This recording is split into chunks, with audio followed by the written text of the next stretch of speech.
Hello, and welcome to this special edition of Boring History.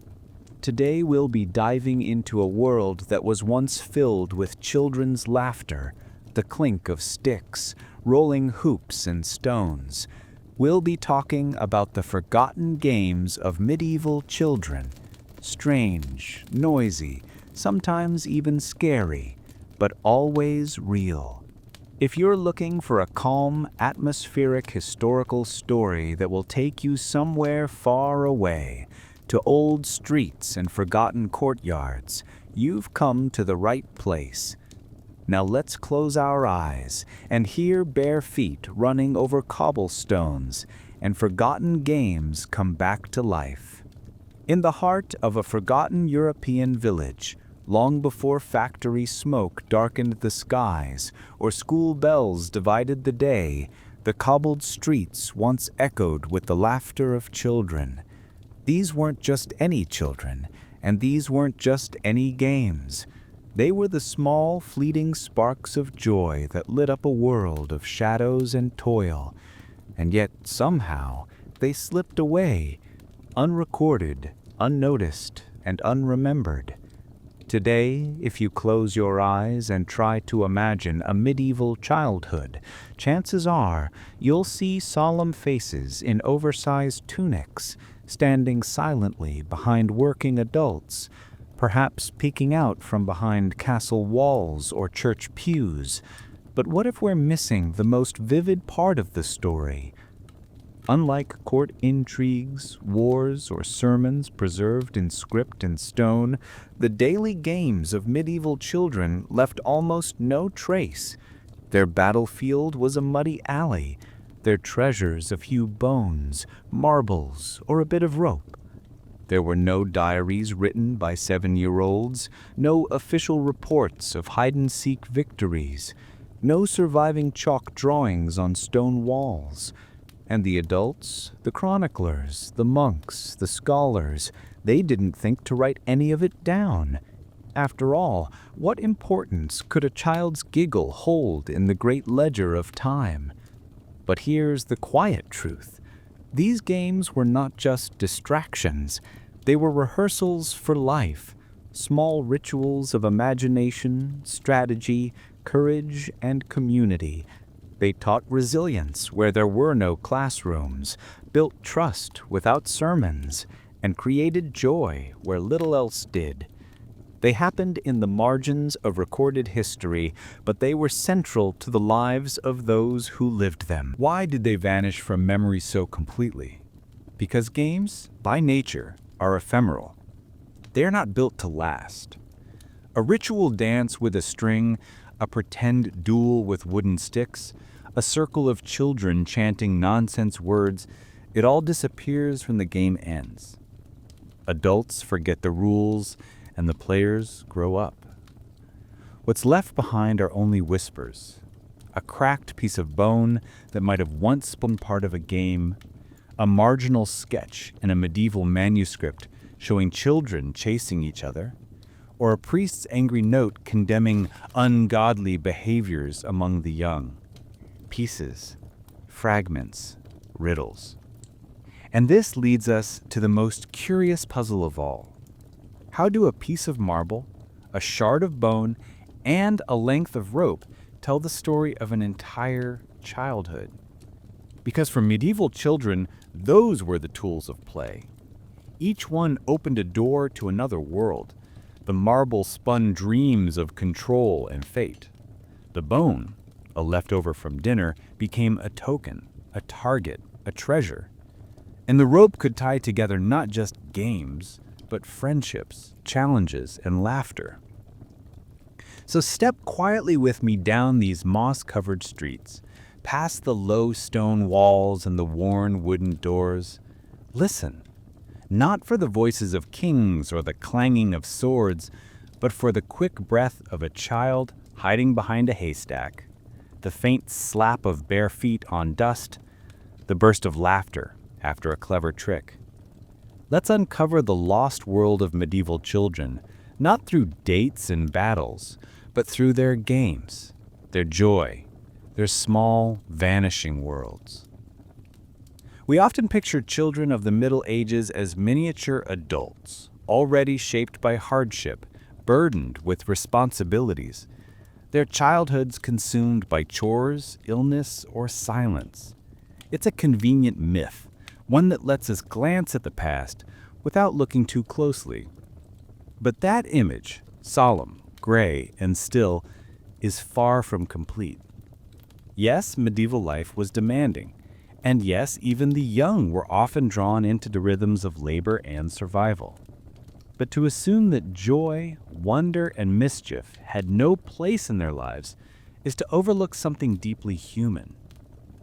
Children were not born into silence. They sang, they shouted, they quarreled, and they played.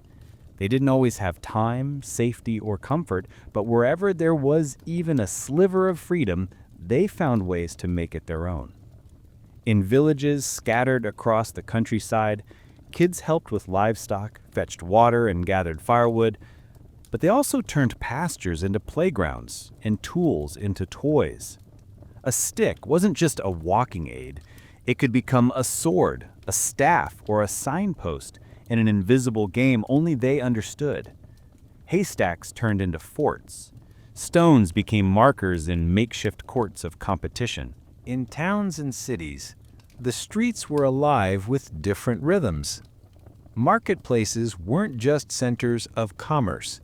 They were places where children observed, mimicked, and sometimes interrupted. They learned by watching, copying adults in miniature performances of trade, family, and even justice. Boys chased hoops or played spinning games, while girls might carry around rag dolls crafted from scraps of cloth, already preparing for roles they were expected to grow into. But even these roles were not fixed. Children bent expectations, invented new rules, borrowed from stories, songs, and what little they saw of adult life, and reshaped it all into something their own. Castles were no exception. Noble children, while groomed for courtly manners and alliances, still craved the same play as their poorer counterparts. Only their toys were sometimes finer, and their punishments stricter. But even within the stone walls and watchful gazes of tutors and guards, they found room to rebel, to laugh, to run where they shouldn't, to whisper secrets beneath tapestries, or toss balls in forbidden halls. The childlike impulse to explore, to test boundaries, and to imagine beyond what was allowed, none of that changed with wealth or class. But how do we know? How can we speak of these invisible lives when children left behind so few words of their own? We listen to the echoes. In the margins of illuminated manuscripts, those masterpieces of ink and patience, we sometimes find tiny drawings, children playing tag, dancing in circles, or tumbling in clumsy delight. Not the focus of the page, never the subject of sermons, but there nonetheless, etched quietly into the edge of history. There are also records of frustration, priests and elders writing about the noisy games played too close to the church, the wild behaviors of youth during holy days, and the frivolous distractions that pulled them from prayer. Those complaints, ironically, give us some of our best clues. What annoyed the adults gives voice to the joy of the children. And in a few rare cases, we find first-hand traces. A scribbled note in a margin, perhaps written by a young novice still learning his letters, doodling scenes of a game instead of copying scripture. Or a detailed inventory of a noble household that includes miniature chess sets, carved dolls, or hobby horses. These glimpses are precious. They reveal not just the existence of children, but the persistence of childhood. Even in a world carved out of necessity and devotion, the instinct to play remained. It bloomed in quiet corners and narrow alleys, in castle courtyards and muddy lanes. And it is through these scattered fragments that we begin to piece together the true picture, not of little adults in training, but of real children, dreaming wide-eyed in a world too busy to notice. The medieval child didn't need a playground. There were no painted hopscotch grids or metal jungle gyms. The world itself was enough. Streets, fields, ruins, each space held the potential for transformation. A stretch of packed earth became a raceway. A crumbling stone wall turned into a castle. The environment wasn't a backdrop, it was an active player in every game. The street, more than any other place, served as the heartbeat of childhood play. Narrow, crooked, and alive with noise, it offered both freedom and danger. Carts creaked past, dogs barked, merchants shouted, and children, small, quick, and half invisible to the adult world, claimed their territory in the chaos. There were no fences, no safe zones marked out by paint. Boundaries were negotiated in real time. A glance, a warning, a sudden sprint to avoid a passing wheel. And in that blur of dust and motion, imagination took root. The cobblestones became checkered boards. Drainage ditches turned into trenches. Every bump and crevice offered a new challenge to feet that learned to move with precision and speed. Beyond the streets, children roamed farther, especially in villages where land stretched open and adults' eyes were fewer. Pastures became vast game boards. Children herding sheep often played as they worked, using sticks and stones to build imaginary fortresses or acting out scenes from stories they'd only half heard around fires. In spring, grass was high enough to hide in. In winter, snowbanks made the perfect walls for mock battles. The changing seasons didn't hinder the play, they reshaped it. A frozen pond became a smooth arena. A muddy track, a treacherous obstacle course. In summer, bare feet on warm earth. In autumn, leaves crunching beneath quick steps. Even places meant to inspire reverence or fear, graveyards, ruins, abandoned buildings, were not immune to the curiosity of children. To them, these spaces weren't strictly sacred or haunted. They were mysterious, yes, but also inviting. Low headstones made good hiding spots. Ivy-covered walls became climbing challenges. In some regions, legends and superstitions wrapped these places in cautionary tales, but that only made them more exciting. The thrill of being somewhere forbidden added a layer of intensity, and children, everywhere and always, have known how to dance on the edge of danger without tumbling in. Public squares and market courtyards pulsed with energy. When traders packed up and the echo of footsteps faded, children rushed in to reclaim the emptied space. They chased, they spun, they shouted in the leftover air of the adult world. Every cart track was a starting line, every post a goal, every patch of shade a secret base. In noble estates, the open courtyards were more orderly but just as charged. Games unfolded beneath the gaze of stewards and servants, but they unfolded nonetheless. High stone walls couldn't contain a child's desire to run. And yet, not all children had the same freedom. The social structure shaped not just what games were played, but where. A serf's child might range for miles, barefoot and untethered, while a merchant's child stayed close to home.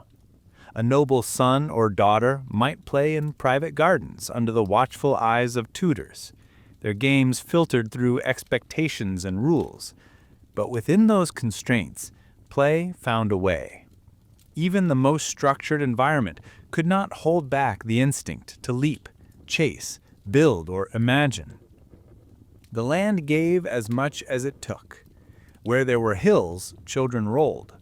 Where there were rivers, they floated scraps like ships.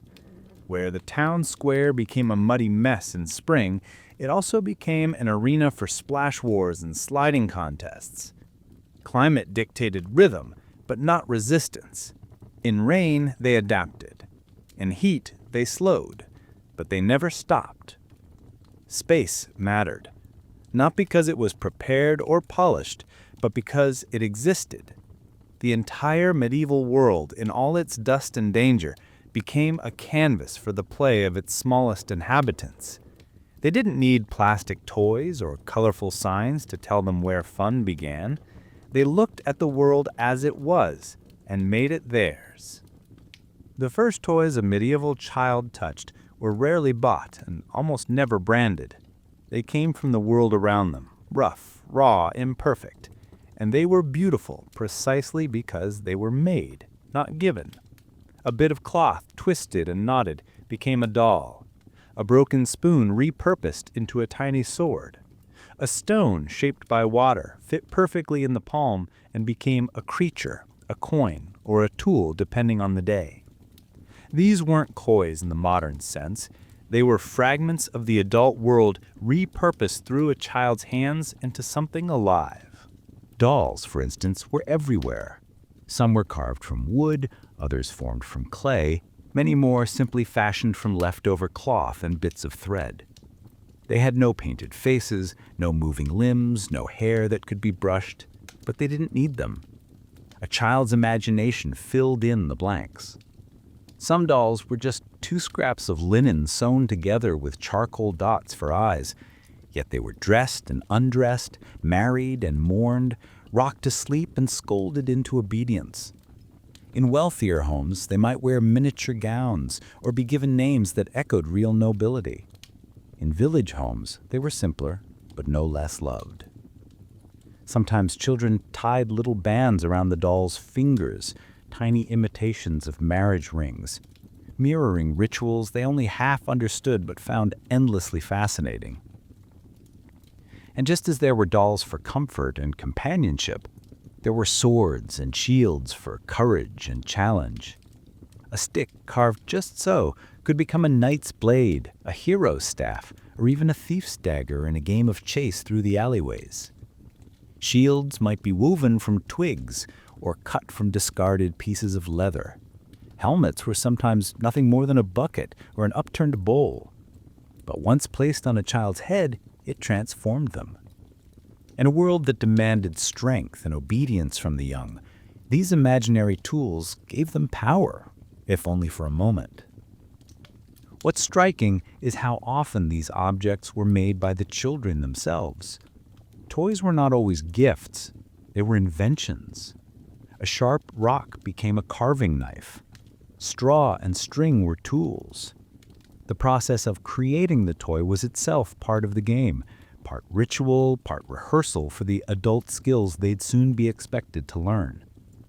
A girl sewing a dress for her doll wasn't just playing, she was practicing. A boy carving notches into a stick was testing his hand. Creation and play were interwoven, one leading naturally into the other. These humble toys often carried meanings far deeper than they appeared. They reflected not only what children saw, but what they hoped, feared, and wished for. A doll might represent not just a future child, but a version of the self, an ideal, a comfort, a vessel for whispered secrets. A wooden sword could be more than a weapon. It might be the only symbol of resistance a child had in a world where their choices were few. Even pebbles collected in a pouch and carried like treasure could become talismans, lucky charms believed to hold power. Children are natural myth makers, and medieval children were no exception. They imbued the world around them with a quiet magic. These toys, fragile as they were, gave shape to stories. They turned empty hours into imagined journeys and ordinary places into landscapes of wonder. They didn't survive in attics or glass cases, not because they weren't precious, but because they were used until they vanished. Worn, broken, lost to time. But for a moment, they were everything. A kingdom in a pocket, a sword in a shadow, a friend in a folded cloth. In those simple objects, the entire world was reborn, small enough to hold, but large enough to dream within. To grow up in medieval Europe was, for many boys, to grow up with the quiet certainty that one day they would have to fight. Not necessarily in a war, not always with a sword, but with the skills of endurance, courage, and control. And these qualities weren't taught through lectures or drills. They were shaped in the dusty, laughing, chaotic world of children's games. War was not yet real, but its shadows were already cast in miniature across the village green or the castle courtyard. Boys turned their world into a battlefield long before they held any real blade. Their wooden swords clacked in rhythmic duels under the watchful eye of amused adults or disapproving elders. Sticks became spears, buckets became helmets. Dirt mounds were conquered, defended, and retaken with unshakable seriousness. These weren't just games of chance or movement, they were rehearsals, unwitting training grounds where leadership, loyalty, and bravery were tested over and over again. One boy would lead a charge, another would build a fortress of hay bales or loose stones. They created entire worlds of rules and roles. One child became the enemy king, another the fearless knight, another the cunning scout. Disagreements about the outcome of a siege or duel were common and often ended in shouts, or, ironically, more pretend battles. These performances weren't scripted, but they followed patterns deeply rooted in what children absorbed from stories, songs, or the real warriors they saw pass through their towns. And then there was the hunt. In noble households, boys watched their fathers and older brothers ride out into forests, falcons on arms, hounds in tow, arrows sharpened. Too young to join, they imitated. In fields and wooded edges, they staged their own miniature hunts.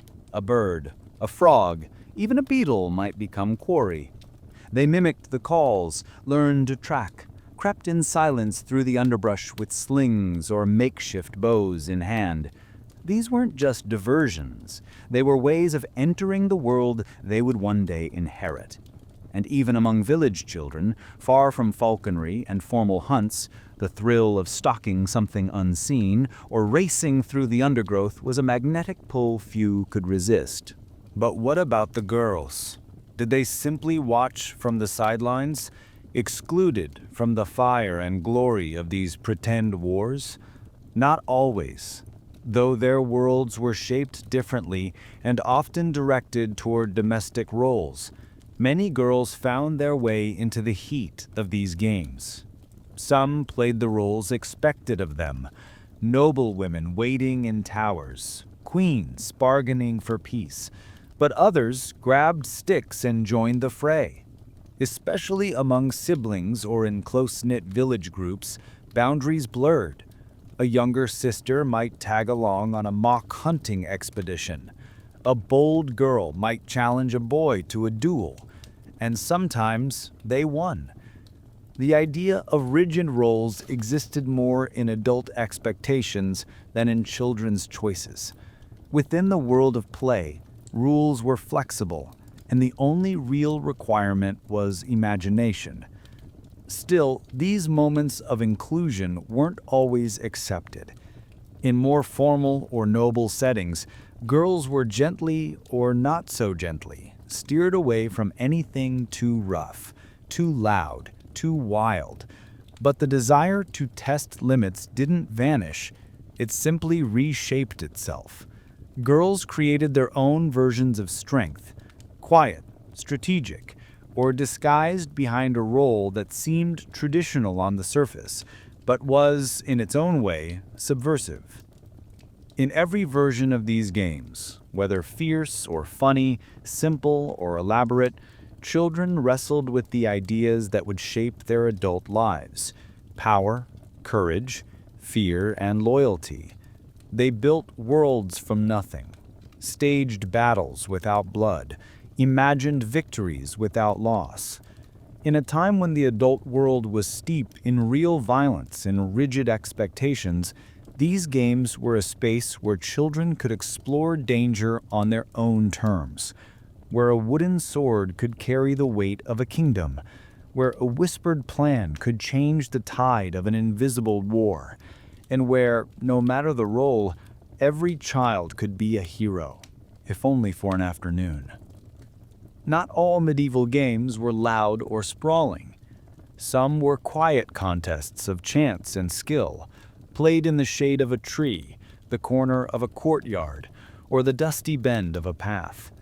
These games didn't need elaborate setups. They needed only what the world already offered: bones, stones, sticks, and a bit of imagination. With these humble tools, children invented games that tested aim, timing, balance, and often luck. And through them, they found a rhythm all their own. Bones were everywhere, in a society that wasted little. After a meal, small animal bones, especially knuckle bones from sheep or goats, were often repurposed into toys.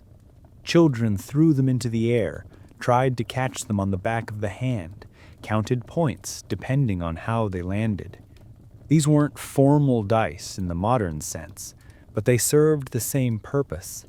They introduced randomness, suspense, and excitement into even the smallest game. The very bones of dinner became the foundation of play.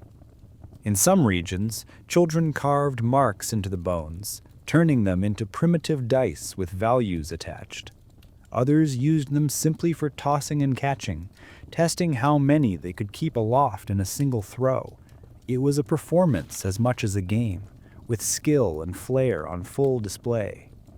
Watching an older child flick and catch bones in midair, spinning them like tiny stars, was a thrill.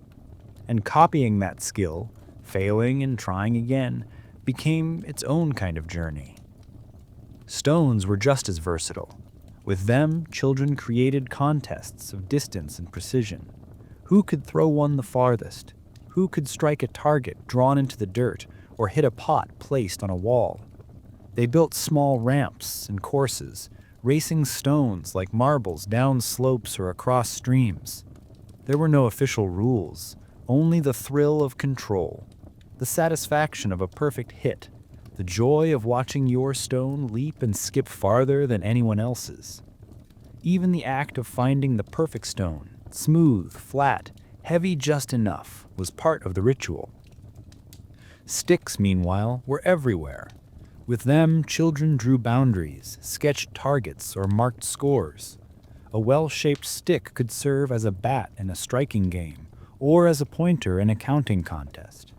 One popular form involved flipping a smaller stick into the air with a larger one, seeing how far it could fly or how many turns it could make. These games could go on for hours, shifting rules as new players joined or as the space changed.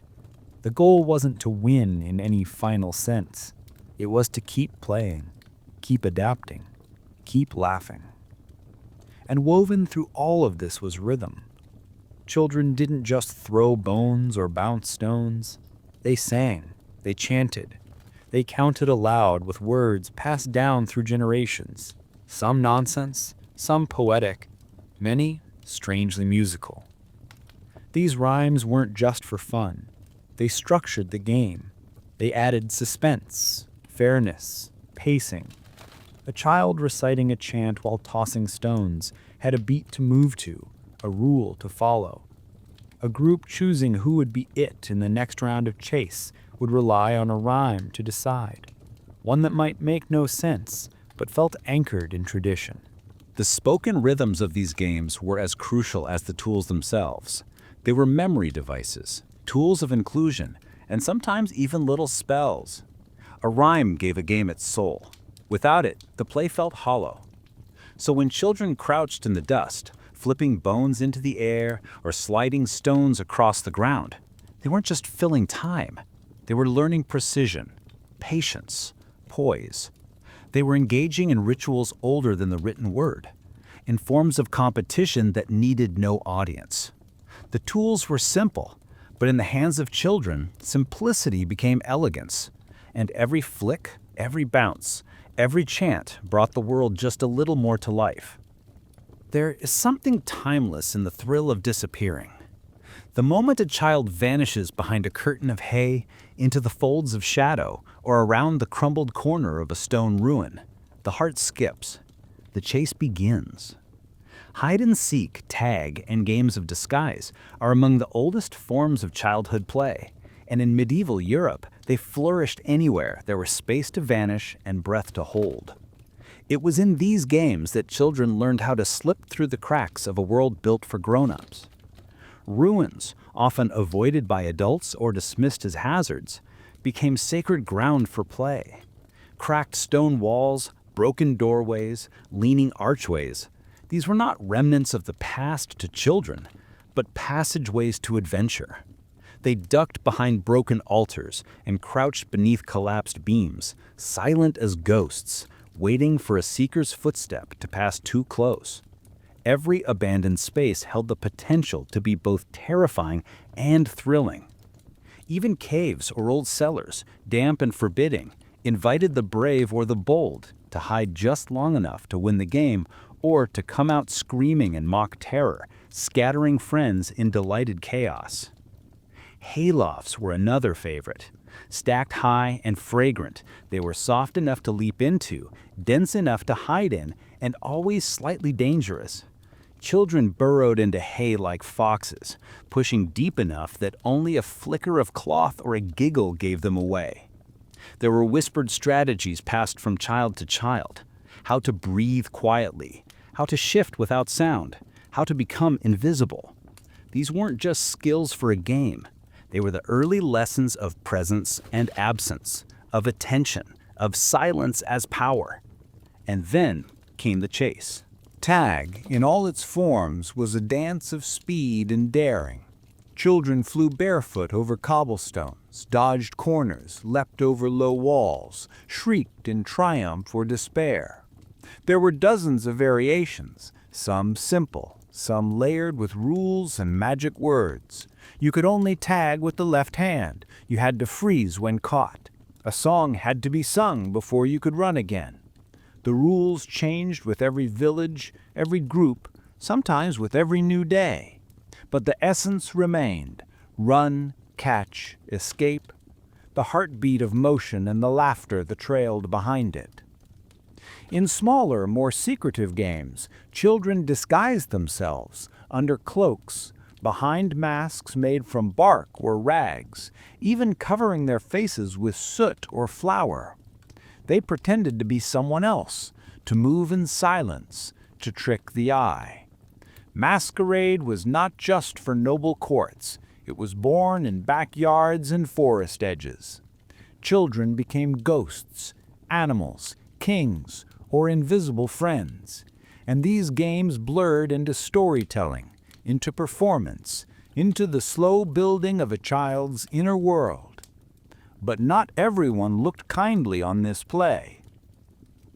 The church, watchful and wary of anything that seemed uncontrolled or chaotic, often frowned upon these games, especially those that involved hiding, disguise, or mimicry. In certain sermons and written complaints, priests lamented the wasteful hours children spent vanishing into shadows, accused the games of leading to dishonesty or worse. Some even suggested that hiding was a training ground for sin, where mischief grew in silence and young hearts learned to deceive.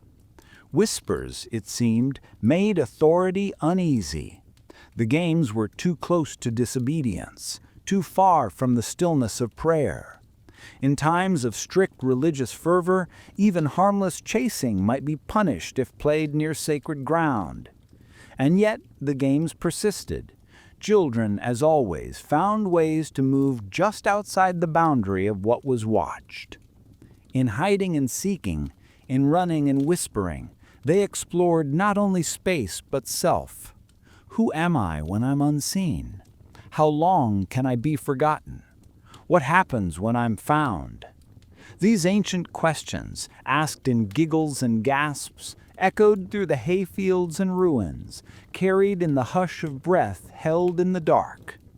And even now, if you stand still in the right kind of silence, you might hear them again, the soft scuffle of feet, the brief hush of laughter swallowed too late, the flicker of movement just beyond the edge of vision. The game never truly ended. It just slipped out of sight. Movement was a language medieval children spoke fluently, even if no one ever taught them. With no need for gymnasiums or measured drills, they trained their bodies through instinct, rhythm, and laughter. In fields, courtyards, and narrow alleys, they found ways to jump, twist, pull, and spin until their limbs ached, not from duty, but from joy. And some of the simplest tools of motion became instruments of transformation: a length of rope, a wooden hoop, a looped ring. These objects, passed from hand to hand, became the heart of games that required not just energy, but endurance and grace. The rope was among the most versatile. It could be short, swung solo, or long enough for 3 children to leap in and out to the cadence of a chant. A girl might skip in place while murmuring a verse under her breath, each bounce landing perfectly between syllables. 2 friends might turn the rope for a third who danced through it like fire, sometimes with eyes closed, trusting the timing learned over countless afternoons. In villages, ropes were often handmade from twine or old fabric, knotted and frayed, but treasured nonetheless. There were tricks to master: double jumps, high knees, turns in the air, and with every challenge came a new verse, a new rhythm, a new level of pride. Spinning hoops were just as common, especially in towns where streets stretched wide enough to roll them. Children chased them with sticks, keeping them upright and moving, testing their control and agility. To the outside eye, it may have seemed repetitive, just a wheel and a runner. But for the child, it was a test of speed, focus, and precision. There were competitions to see whose hoop could go the farthest, fastest, or through the most obstacles without falling. Some hoops were metal, some wood, some even wrapped in bits of cloth or decorated with etchings that caught the sunlight as they turned. Then came the games of tension, tug of war, or any of its local variations. 1 rope, 2 teams, feet dug into earth, faces scrunched with effort, muscles trembling as laughter broke through the struggle. There was shouting, cheering, slipping, and sometimes falling, but always rising again. In the countryside, this game often unfolded on grass thick with morning dew. In towns, on dry patches of dirt smoothed by 100 footsteps. It wasn't just about strength. It was about unity, rhythm, timing, knowing when to pull, when to yield, when to shout in unison. Even watching it was thrilling. What made these games more than exercise was their rhythm.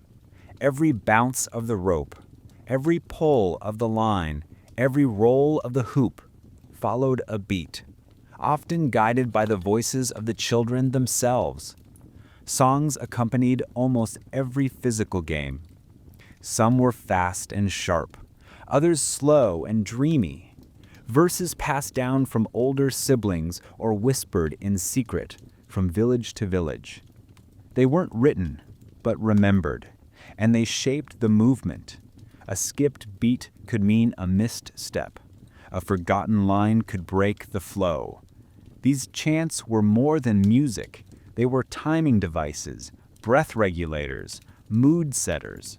They bound players together and made the game feel ancient, even when the tune was freshly invented. And through it all, children grew strong. Their balance improved with every jump. Their coordination sharpened with every spin. Their lungs expanded. Their legs toughened. Their reflexes sharpened. All without knowing they were training. There were no goals written on walls, no trophies waiting at the end. The reward was in the motion itself, in the thrill of pushing the body past its last best attempt, in the cheers of friends when a rope was cleared or a hoop made it all the way down the street without tipping. In a world without fitness routines or structured sport, these games gave children exactly what they needed. They taught resilience, timing, teamwork, and the joy of physical freedom. And in every twist of the rope, every wobble of a ring, there was something more. A child, mastering the limits of their own body and delighting in the simple act of being alive in motion. Not every game required a chase through the fields or a leap through a spinning rope. Some unfolded in stillness, in the shadowed corners of a hearth or beneath the open eaves of a summer afternoon. These were games of the mind, quiet, deliberate, often carved or scratched into wood and clay by hands that barely reached the tabletop. In these small contests, medieval children began to test something beyond their bodies. They began to test their thoughts. A flat piece of wood, a few marked stones, some pegs made from carved twigs or hardened bits of clay. This was enough to build a world of strategy.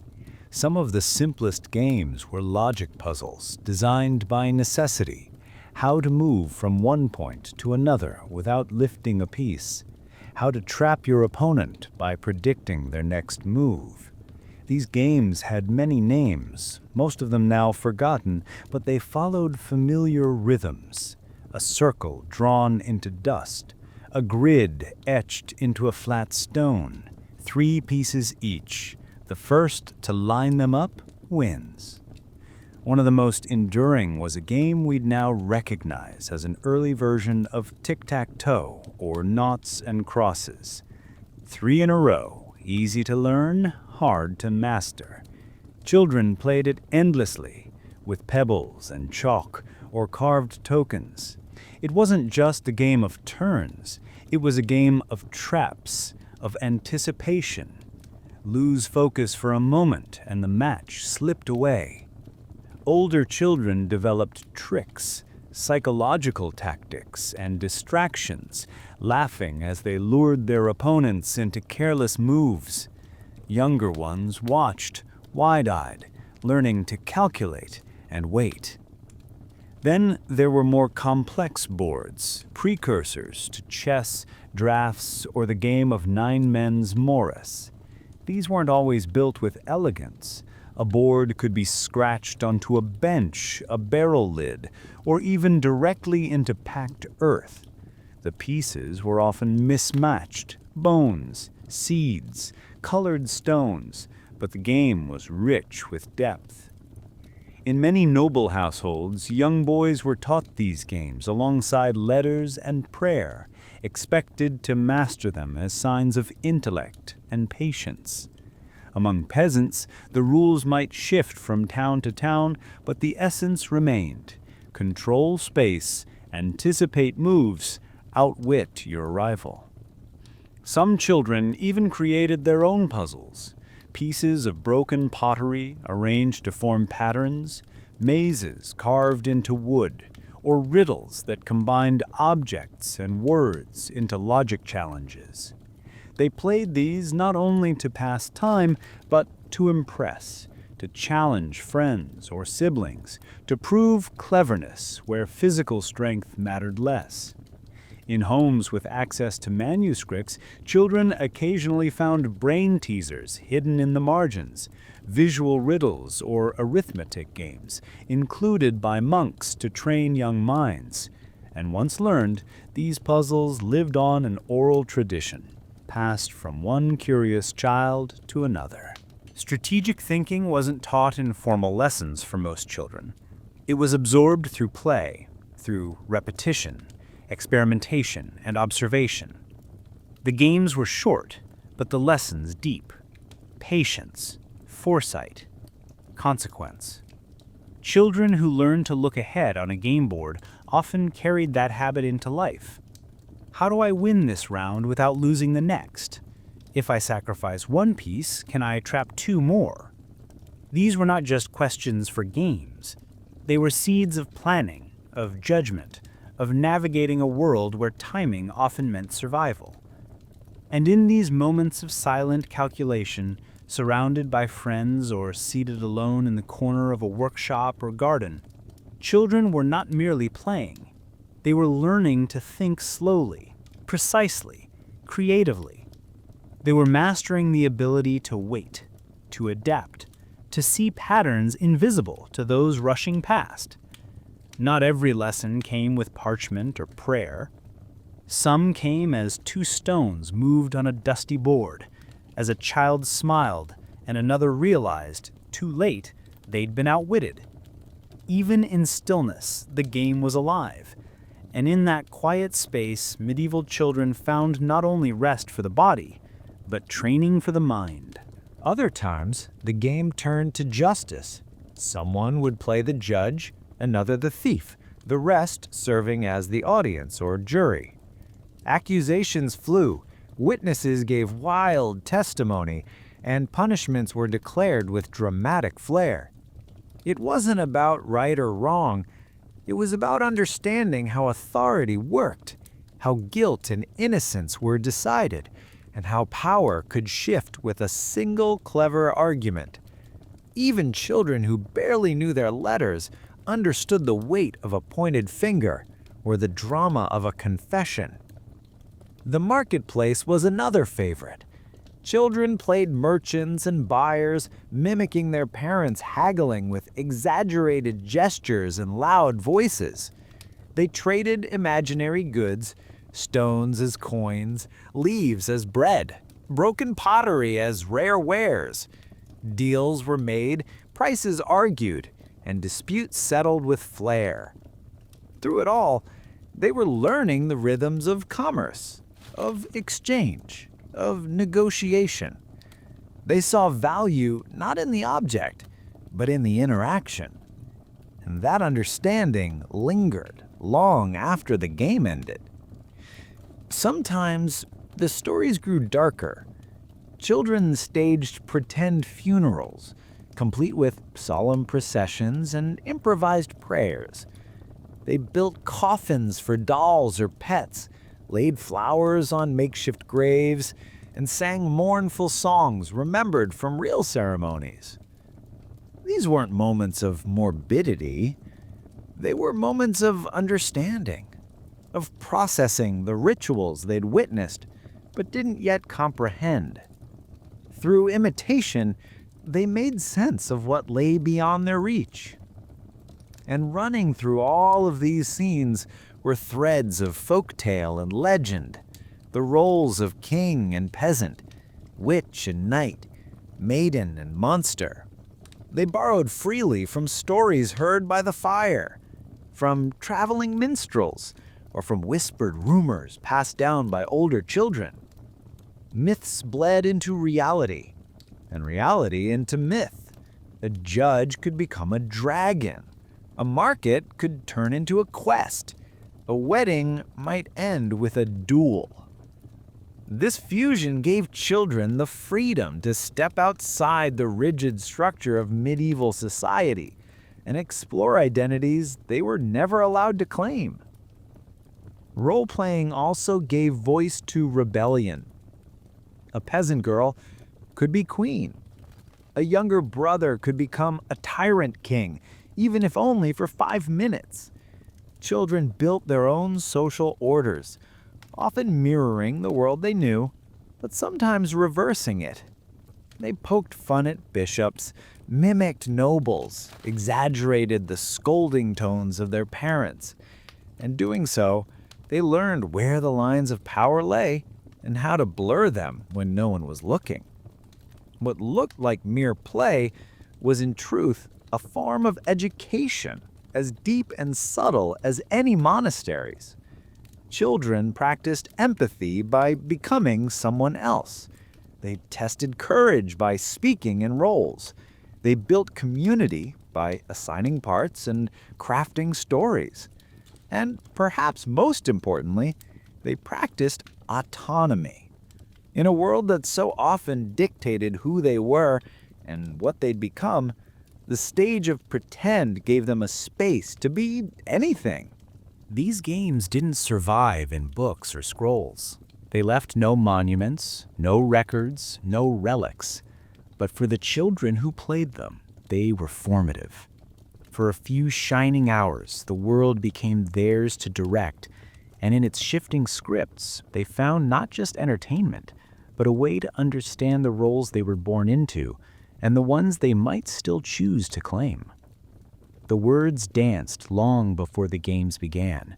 In every alley, under every archway, across every village square, children sang, chanted, whispered, and shouted strings of sounds that had been carried not on parchment, but on breath. They passed them down like treasures, frayed and smoothed by time, wrapped in rhythm, often strange, sometimes silly, and always alive. These were the songs of childhood, the language of the street, and the invisible thread that stitched one generation to the next. A child might not know who built the church they passed each day, or why the village bell rang at noon, but they knew the counting rhyme that began a game. They knew how to point with each beat, 1 for you, 2 for me, 3 for the one behind the tree, until someone was chosen or left out, or deemed the next it. These little songs often made no sense at all. Words tumbled together in ways that adults dismissed as nonsense. Frogs marrying hats, cats dancing on rooftops, wind speaking in riddles. And yet they had structure, they had timing, they had power. Singing was the spine of many games. Children skipped rope to chants that rose and fell like waves. They clapped hands in elaborate patterns while reciting rhymes with military precision. The rhythm wasn't just fun, it was necessary. It kept the group moving together. It regulated breath and motion. It made the game feel right. If someone stumbled over the words or dropped a beat, the spell was broken. The circle laughed, and the game paused until the rhythm could return.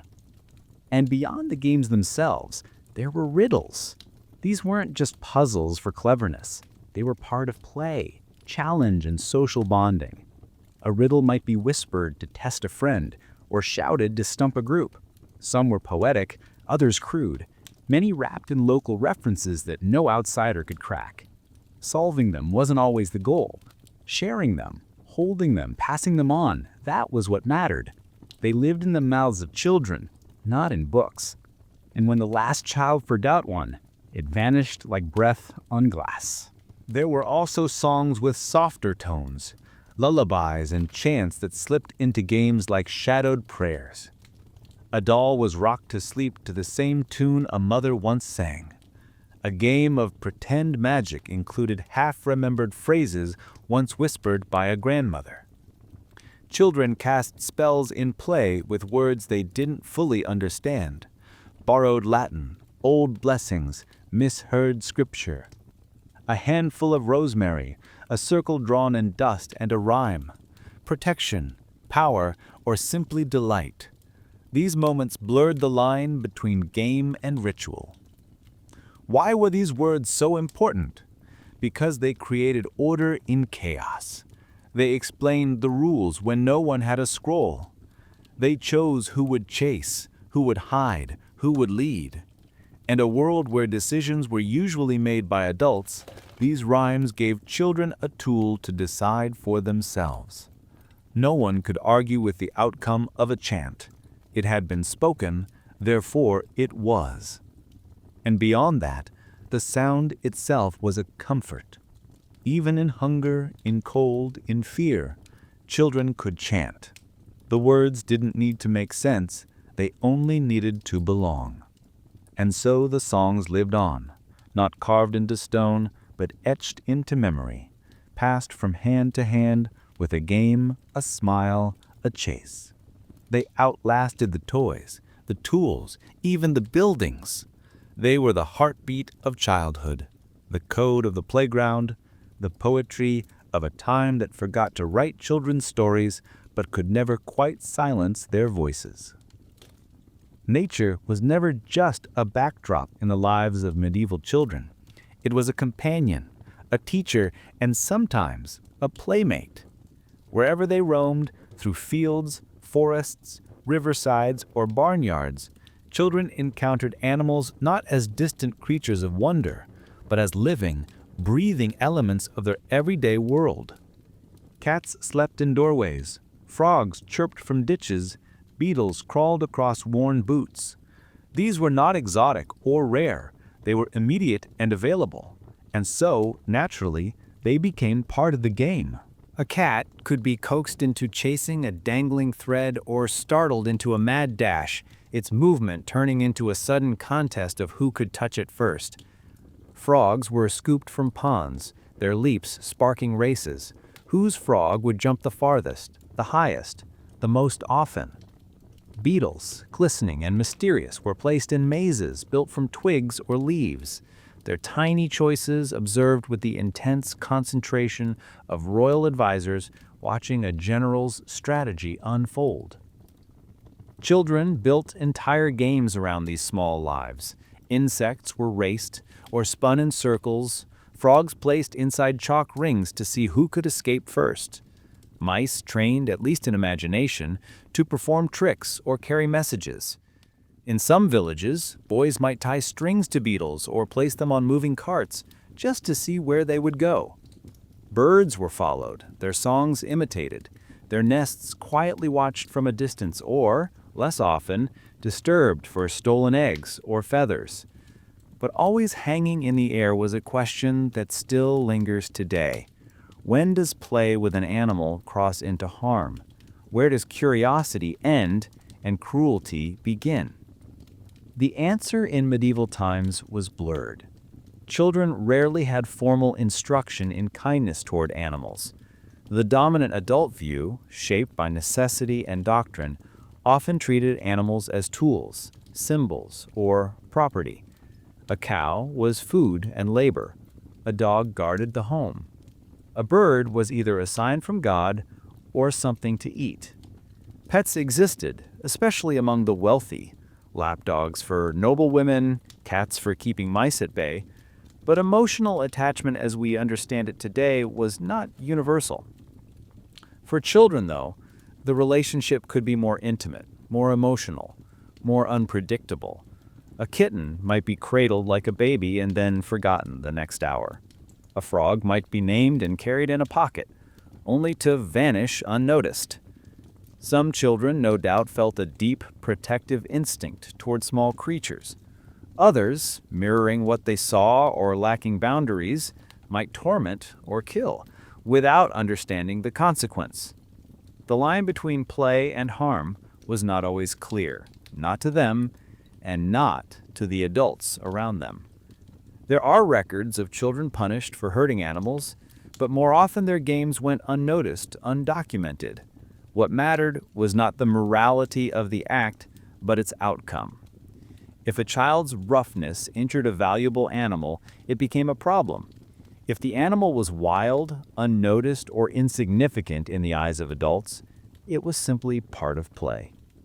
Compassion was learned, often painfully, and not always taught. Still, many children formed quiet bonds with the animals around them.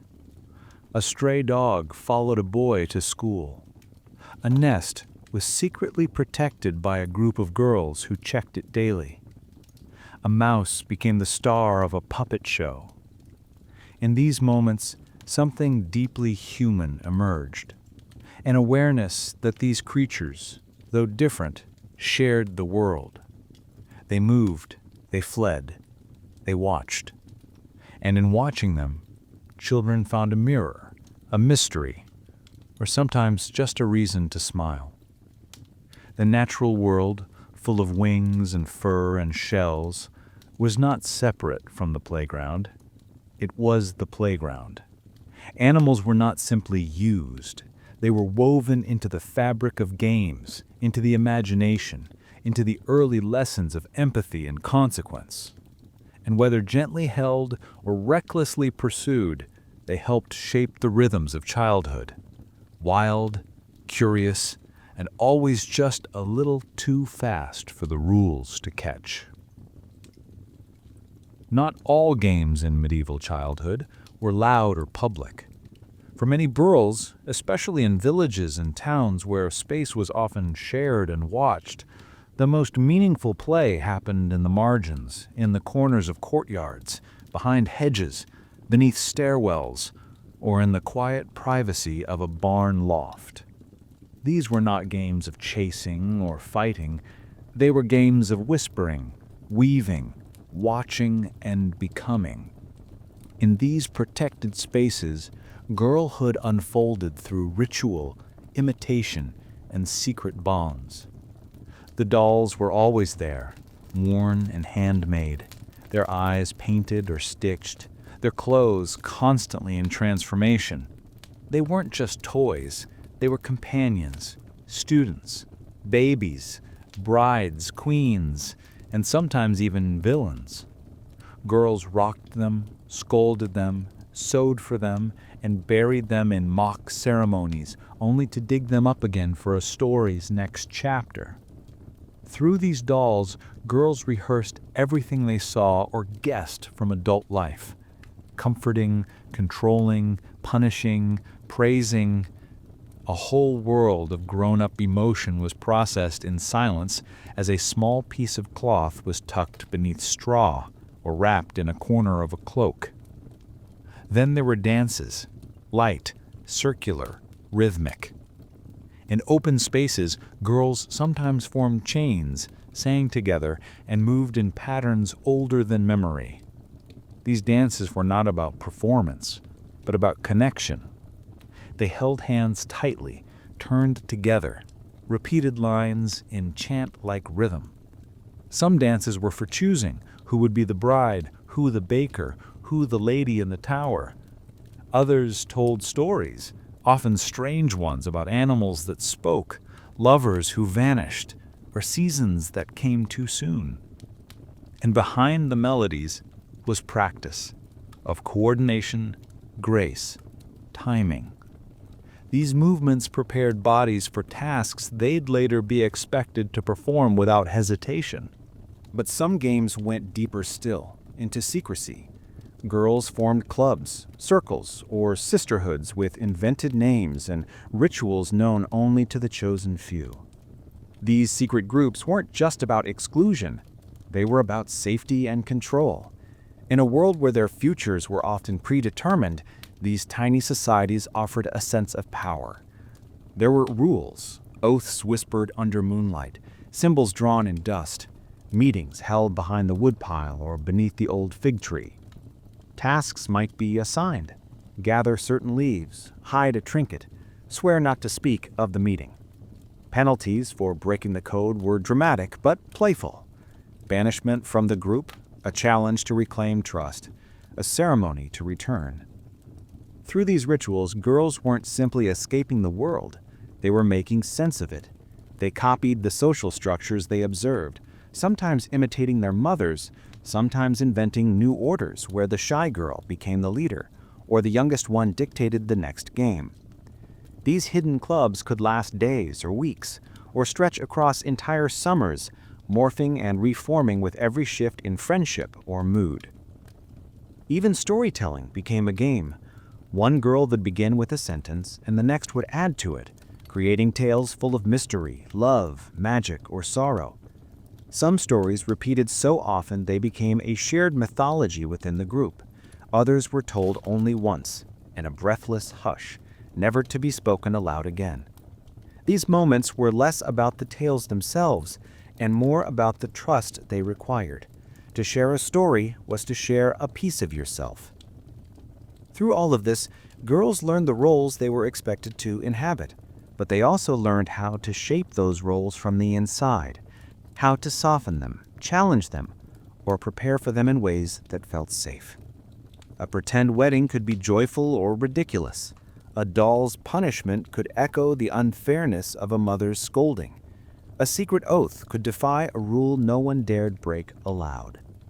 And in the quiet places of play, away from the noise of boys' mock battles or the demands of parents, girls found space to imagine who they might become, not just wives or mothers or servants, but leaders of their own whispered kingdoms, storytellers of their own making, guardians of tiny sacred worlds hidden behind the curtain of ordinary days.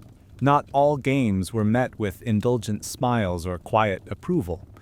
In medieval Europe, where faith shaped daily life and the church's gaze reached into homes, schools, and minds, some forms of play were viewed with deep suspicion. What to a child was just a rhyme, a dance, a harmless thrill, to the watchful eye of a priest could appear as a doorway to something darker, something disordered, defiant, or even dangerous. Over time, certain games became whispered about, warned against, or outright forbidden, and the reasons weren't always clear to the ones playing them. Some games were condemned simply for when and where they were played. To laugh loudly outside a church on a feast day, to chase or sing during a procession, to play dice in the shadow of a monastery, these acts were seen as disrespectful, even blasphemous. Children rarely understood the offense.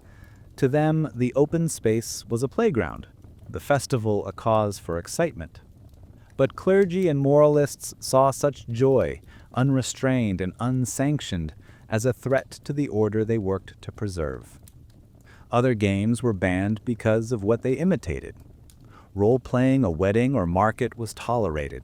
But when children mimicked sacred rituals, pretending to baptize a doll, hold a mock sermon, or stage a parody of confession, the reaction was swift and harsh. These reenactments were often performed with no malice, just curiosity and imitation. But to the church, they were dangerous mimicry, mockeries of sacraments, potential gateways to irreverence or heresy. Even girls pretending to be nuns, wrapping cloth around their heads and whispering Latin-sounding phrases, could provoke alarm if seen by the wrong adult.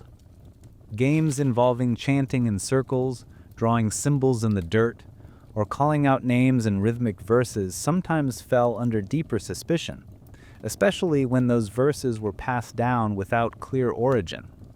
If a rhyme included references to animals speaking, the moon answering back, or stones that granted wishes, it could be labeled superstitious or worse.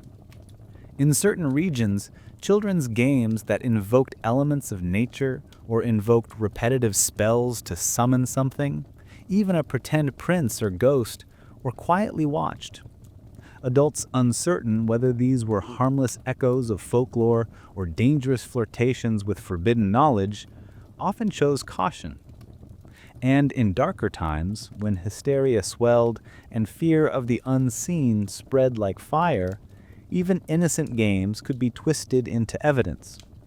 A child's mention of a magic tree or a talking cat in a game could become part of a whispered accusation. Some chants, especially those sung at dusk or near graves, were collected by overzealous clerics, copied into books of superstition and flagged as signs of hidden danger. The boundary between play and paganism was thin and easily crossed in the minds of the fearful. There were also games that encouraged reversal of order, where the youngest gave orders, or a girl ruled over a group of boys, or the poorest child played the queen. These temporary subversions were part of the joy of childhood, a way to stretch roles and imagine new shapes of the world. But authority, especially religious authority, found these reversals unsettling. They undermined the structure that held everything in place. Even for just a game, even for just a day, the idea that hierarchy could be flipped was unacceptable to some. And yet, the forbidden games never truly disappeared. They were driven underground, into whispers and secret places. A chant altered slightly to avoid detection. A ritual performed quickly when no one was watching. Children didn't always know why a game felt dangerous, only that it did. And sometimes that made it more exciting. They weren't dabbling in real heresy or magic. They were exploring the edge of the world they were told was safe. And in doing so, they were testing the limits not only of rules, but of belief itself. These shadowed games weren't the norm, but they were remembered. Half-rhymes and strange patterns handed down through generations, their meanings lost or blurred. They weren't evil. They were misunderstood. But for a moment, they gave children the feeling of power, of mystery, of stepping outside the known. And maybe that was the real danger. Not to their souls, but to a world that didn't want children dreaming beyond its borders. Festivals broke time open. In the structured world of medieval Europe, where days followed the rhythm of bells, chores, and prayers, feast days were moments when everything loosened. Rules bent, roles shifted, streets filled. And for children, these rare disruptions of the ordinary were more than just celebrations. They were wild expansions of freedom. The gray of routine gave way to color, music, motion, and magic. And within that joyful chaos, play took on new forms, louder, brighter, riskier, and unforgettable.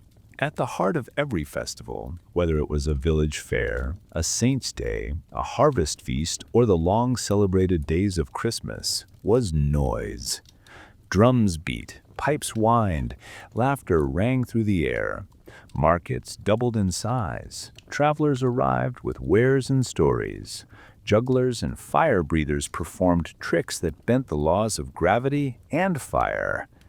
And amidst it all, children ran, darted, watched, and imitated. They tried to balance sticks like the acrobats, tossed apples like the vendors, spun in place until they fell to the ground giggling. Some fairs even allowed games and contests just for children. Races, balancing games, or mock tournaments with prizes like sweetbread or ribbons. During Christmas, when the cold closed in and the hearth became the center of life, the games moved indoors or into snow-covered courtyards. Children built figures from snow, rolled giant balls into each other in playful combat, or staged mock snowball fights that sometimes grew so fierce adults had to step in.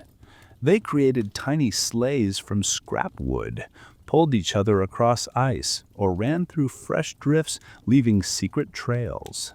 Indoors, shadows on the wall became characters and improvised stories, and riddles passed from mouth to mouth like warm bread. Spring and summer brought different games, bright and open. May Day and midsummer festivals were perfect for ring dances and competitions in flower weaving or skipping games that went on for hours.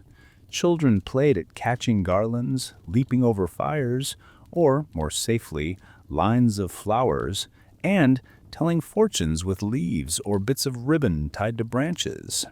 The long daylight stretched their games late into the evening, where laughter mixed with the songs of adults drinking and feasting nearby. But the most electric of all festive games came during carnival season, those few precious days before Lent when the world turned upside down. Masks were everywhere. Children wore scraps of cloth to hide their faces, transformed themselves into animals, spirits, fools.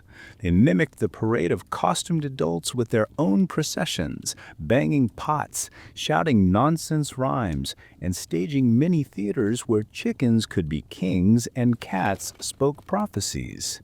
The line between game and performance blurred completely. For once, no one told them to be quiet. Some even juggled, if not with skill, then with great enthusiasm. Apples, stones, folded rags, anything that could be thrown became part of the show. Others balanced on barrels, walked fences, tried to flip or cartwheel, inspired by the spectacle of grown performers. The streets became arenas, and every child a performer. One of the most loved and anticipated events in some towns was the sand battle or dust fight.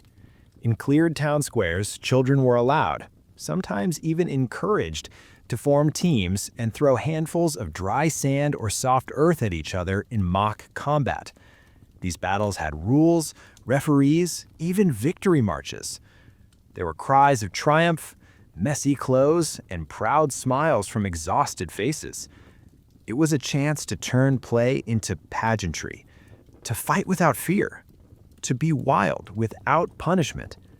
What made these holiday games different wasn't just the intensity, it was the feeling that, for once, children and adults shared the same spirit. There was permission to be loud, strange, expressive. The usual tension between discipline and play dissolved, and children, watching their elders laugh, dance, and let go, sensed something rare. The world was, for a moment, theirs too. And though the festivals ended, the echoes of those days lingered. The memory of a snowy race, a masked march, a sand battle beneath church bells, it stayed, carried like a secret warmth through colder, quieter weeks. These games didn't just mark the holidays, they made them unforgettable. They carved joy into the calendar, anchored the seasons in laughter, and proved that sometimes the most powerful memories are made not by routine, but by release. Not every game ended in laughter. Beneath the joy and freedom of medieval play lay another reality, one marked by bruises, tears, and sometimes consequences that echoed far beyond the moment. Children played hard and often unsupervised. They climbed where they shouldn't, raced across rooftops, dared each other into dangerous feats. And while many of their games were built on joy and imagination, others flirted with real risk. In a world with few safety nets, play was both a gift and a gamble. One child might leap from a barn beam into a hay pile and land wrong, twisting an ankle that couldn't be properly treated. Another might wield a stick too fiercely during a pretend duel, striking a friend hard enough to cause real pain. Bonfires, lit during festivals or rituals, tempted young feet and hands. Children would see how close they could dance, how far they could leap through the flame, daring each other into feats that mixed thrill with danger. Sometimes they succeeded. Sometimes they didn't. Wooden swords, so central to war games, caused more than a few bloody noses and split lips. Makeshift bows, slings, and flung stones turned into projectiles with unintended force. Racing through narrow alleys or icy fields ended in scrapes, falls, broken bones. And when animals were involved, goats hitched to carts, cats held too tightly, dogs provoked into play, the line between game and chaos blurred in an instant. But the injuries weren't always physical. Some games, meant to be funny or teasing, tipped into cruelty. Children excluded others from their circles, invented chants to mock, or turned one child into the permanent target of a joke. These acts of casual unkindness were rarely called bullying in any formal way, but they were felt deeply by those who stood on the edge of the laughter, never quite invited in.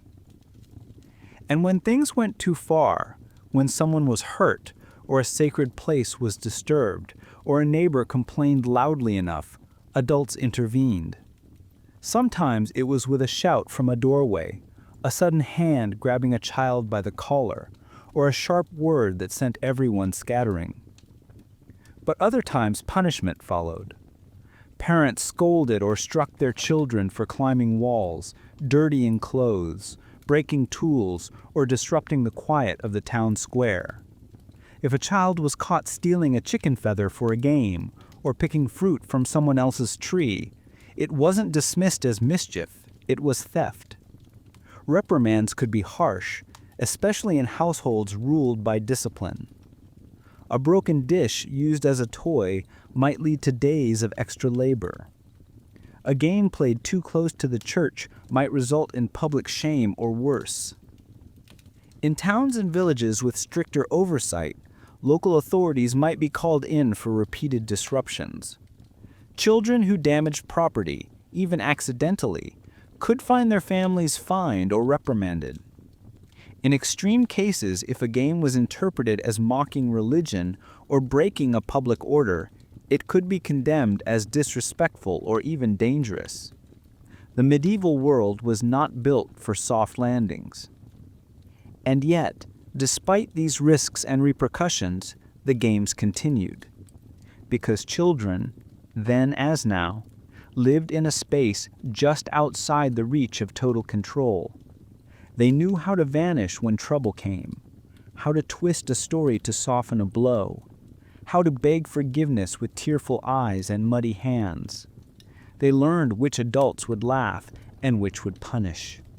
They adapted their games to the rhythms of caution, playing louder when the streets were empty, quieter when the priest walked past. Adults tried to shape play, to tame it, to bring it in line with what was proper, but they never fully succeeded. Because the child's world, though bordered by fear, injury, and discipline, was still vast and wild. It was a world where joy and danger danced side by side, and every scraped knee told a story not just of pain, but of freedom. In that tension between risk and delight, between rule and rebellion, childhood found its shape. Not protected, not polished, but real. A world where falling was part of running, and the price of play was sometimes a lesson that lasted far longer than the bruise. The songs faded first, then the chants, then the laughter that once echoed in crooked alleyways and over open pastures. Slowly, silently, the games began to vanish. Not all at once, not in a single generation, but like footprints in soft earth washed clean by a rising tide. The world was changing, and childhood, once a brief window of wild freedom, was reshaped by forces far larger than any game. It began with the growing weight of duty. As towns expanded and the demands of labor crept downward, the space for play began to shrink. In rural villages, children who once roamed the fields with sticks and bones found themselves needed for planting, herding, harvesting. Tasks came earlier. Free time thinned. The rope that once turned for jumping was now used to tie bundles of hay. The hoop was left behind in favor of a bucket. Games didn't end because children no longer loved them. They ended because there was no longer time to play them. Then came the classroom. With the rise of formal schooling, first for the children of nobles and clergy, and later, gradually, for others, days became structured, measured, spoken in bells and ink. Lessons filled hours once ruled by rhythm and motion. Writing replaced chanting. Discipline replaced improvisation. Even in places where schooling remained inaccessible to the poor, the idea of it, order, instruction, obedience, began to influence what was expected of the young. Idle play, once seen as a natural part of life, was increasingly viewed as wasteful or even subversive. Religion had always cast its shadow over childhood games, but during the Reformation and the sweeping reforms that followed, the scrutiny deepened. Protestant reformers, particularly in Northern Europe, took a stern view of play that seemed frivolous, irreverent, or rooted in superstition. Many traditional folk games, dances, and seasonal rituals were condemned as remnants of a pagan past. Even seemingly harmless rhymes and role plays were examined for traces of blasphemy or disorder. The imagination, once a space of wonder, became something to be corrected, guided toward scripture, toward silence, toward stillness. At the same time, urbanization began pulling children into crowded cities, into tighter quarters where space was scarce and supervision constant. The open fields were replaced with narrow streets. The quiet edges of town disappeared under brick and soot. Children still played, of course. They always find a way, But the wildness was harder to hold on to. Play became more constrained, more regulated. Where once they ran through the woods, now they were warned not to stray too far from the apartment steps. Where once a game could stretch across a village, now it fit into a single courtyard. The Industrial Revolution sealed the shift. As factories multiplied and clocks dictated life down to the minute, children were swept into a world of labor. In many places, especially among the poor, children worked long hours in mills, mines, or workshops, far too exhausted for play by day's end. The games that had once taught coordination, strategy, and imagination were no match for machines that demanded only repetition and speed. Childhood, already brief, was now shorter still. And yet, some of the games survived, echoes carried in lullabies, in stories passed down, in strange rhymes muttered without context. But many didn't. Entire genres of play, circle games, shadow chants, nature rituals, simply stopped being spoken. No one wrote them down.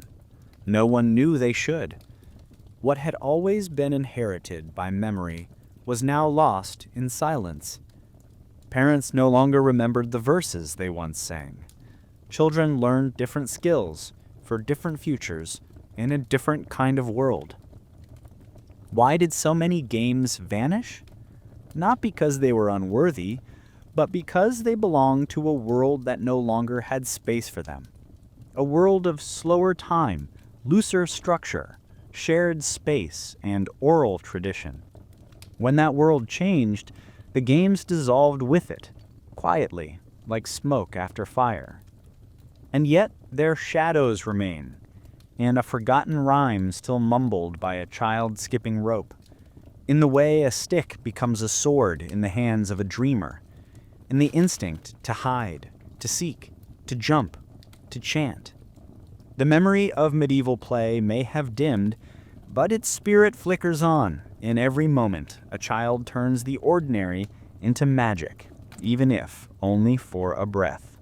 Beneath the soil, in the silence of forgotten rooms, in the margins of manuscripts never meant for children, traces remain. A carved piece of wood shaped like a horse, a worn bone smoothed by countless tosses, a painted figure with arms broken long ago but eyes still bright with intent.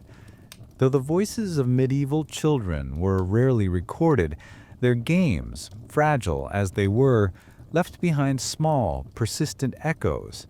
And today, archaeologists and historians follow those echoes like threads, weaving together a picture of a world once ruled by imagination. Sometimes it begins with an accidental find, a clay doll discovered beneath the floorboards of a medieval cottage, a miniature sword buried beside the hearth, a hoop, a whistle, a collection of marked pebbles arranged just so in the corner of an ancient courtyard. To the untrained eye, these objects might seem like trash, forgotten fragments of everyday life. But to the one who looks closer, they are invitations, tiny, time-worn doorways into the games once played with joy and fierce purpose. In museums across Europe, drawers and boxes contain these artifacts of play, not gilded or precious, but priceless all the same. Some items were crafted with care, figurines with delicate limbs, painted in fading colors, game boards carved into wood or etched into stone windowsills. Others are cruder, a bundle of cloth stuffed with straw, its threadbare face faded into near erasure. Yet every piece tells a story, not of war or trade, but of a child who once held it tight, whispered to it, played with it until it fell apart. Texts, too, offer glimpses. In the margins of illuminated manuscripts, children sometimes appear, chasing, climbing, hiding. Their presence is rarely the focus, yet it persists as if the scribes themselves could not help but record the life that pulsed beyond the page. Occasionally, Manuals or sermons mention games, usually in the form of warnings. A priest scolding a group for gambling with bones. A teacher writing of a child distracted by a spinning top. And yet these rebukes preserve what they hoped to suppress. Modern scholars, artists, and educators have taken up the quiet task of resurrection. Ethnographers collect fading folk traditions from rural communities, piecing together rules of games once passed only by voice. Historians comb through legal records, wills, and inventories, noting the appearance of, quote, children's items long overlooked. Artists craft replicas of medieval toys. Educators try to reintroduce these games in classrooms and museums, not as novelty, but as living tradition. There are reenactments, too. At historical festivals, children once again skip rope to old chants, roll hoops across village squares, and play fox and goose in the way it might have been played 500 years ago. The games, when revived, carry a strange familiarity. They feel right in the body, simple, rhythmic, human. Some children, accustomed to screens and structured sports, resist at first. But once they begin, once the chant begins, once the pattern is felt, the laughter returns. It always does. Can these games be brought back fully? Not entirely. The world they belong to is gone. The streets shaped differently. The time divided by bells no longer ringing. But the essence of those games lives on. In every moment, a child finds joy in rhythm, in hiding, in making something from nothing. The spirit of medieval play is reborn, not as a museum piece, but as a living gesture. We don't need to preserve every rule. We don't need to memorize every verse. What matters is remembering that play, real, raw, unscripted play, is not a luxury, but a birthright. It's a language older than writing, and one that children still speak fluently when we let them. So the next time a child picks up a stick and declares it a sword, or draws a circle in the dirt and starts chanting nonsense words with a smile, listen. Something ancient is awakening. When we forget the games of the past, we lose more than entertainment. We lose a reflection of who we once were. Children's play, far from being trivial, is one of the purest mirrors of a culture's soul.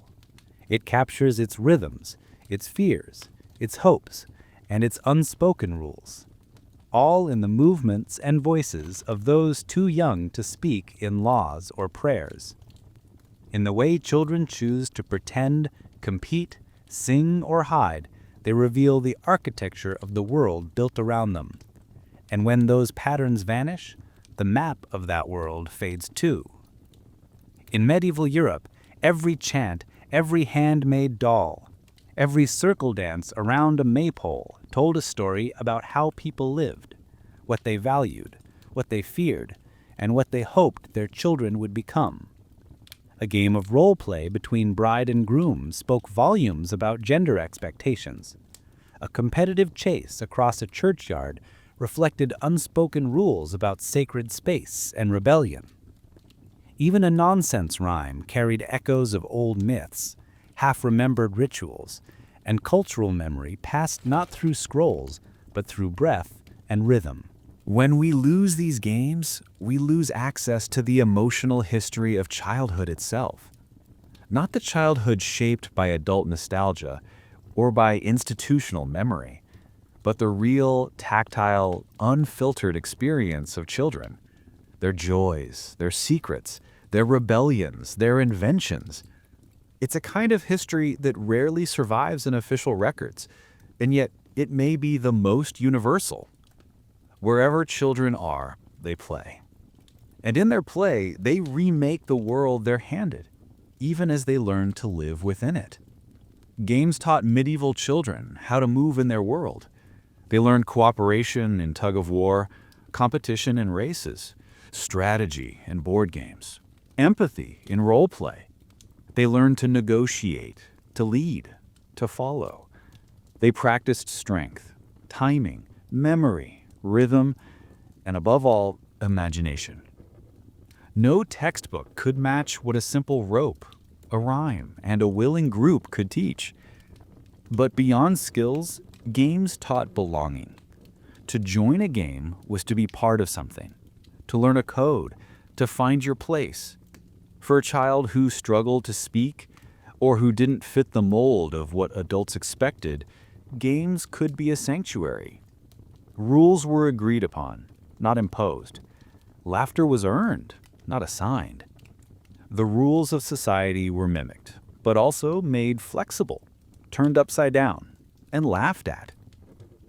And the fears of a society lived there too. Games taught what was dangerous: the forest at night, the wrong words spoken too loudly, the figures of folklore that crept into verses. A chant about a black bird might be just a song, or it might be a whispered echo of an old warning. The line between fun and fear was thin, and children played on it with both care and courage. Today, in forgetting these games, we risk flattening the past. We see only the grand narratives: kings, wars, plagues, faith. But history is not only written in ink and stone. It is etched into the dust by a child's footfall as they run, cry out, laugh. It is whispered in the strange, unbroken rhythm of a rhyme no adult quite understands. It lives in the instinct to hide and be found, to lead and be followed, to imagine and to belong. To remember these games is to remember that culture is not only what we build and declare, but also what we play.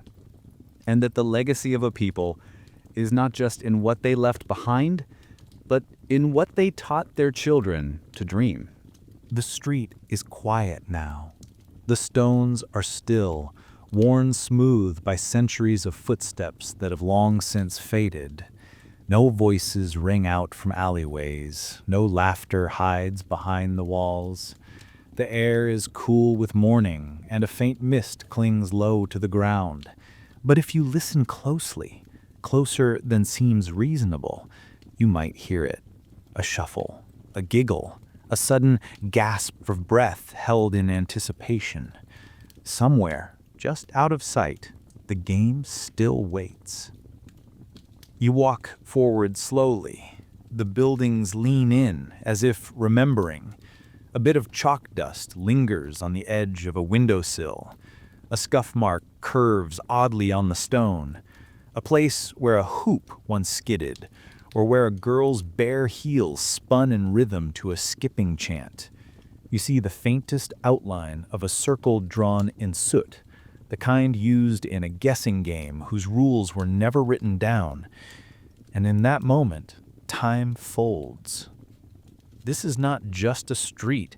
It is a memory held in stone. Once here, a child crouched to cradle a doll stitched from rags. Another leapt across puddles, pretending to be a knight avoiding fire.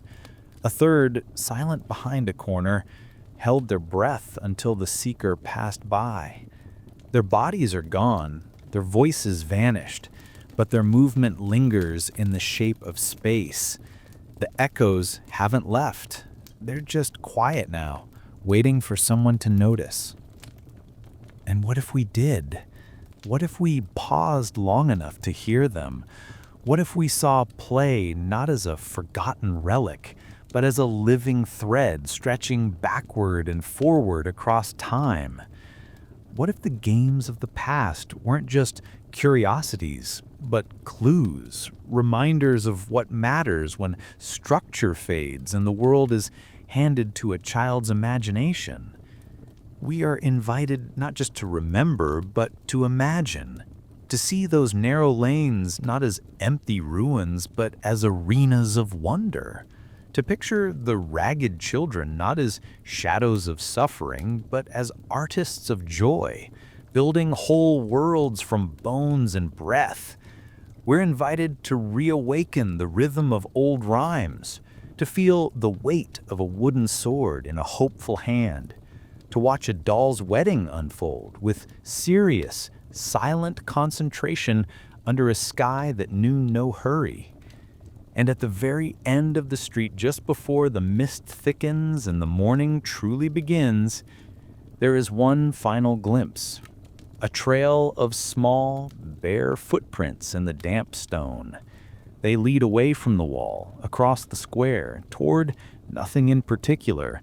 They are spaced unevenly, some light, some pressed deep, as if the child were skipping. No name is left behind, no record, just motion, just the imprint of life. Then they vanish. The fog swallows them. The echo fades. But you heard it, didn't you? And now that you have, you'll never walk quite the same again.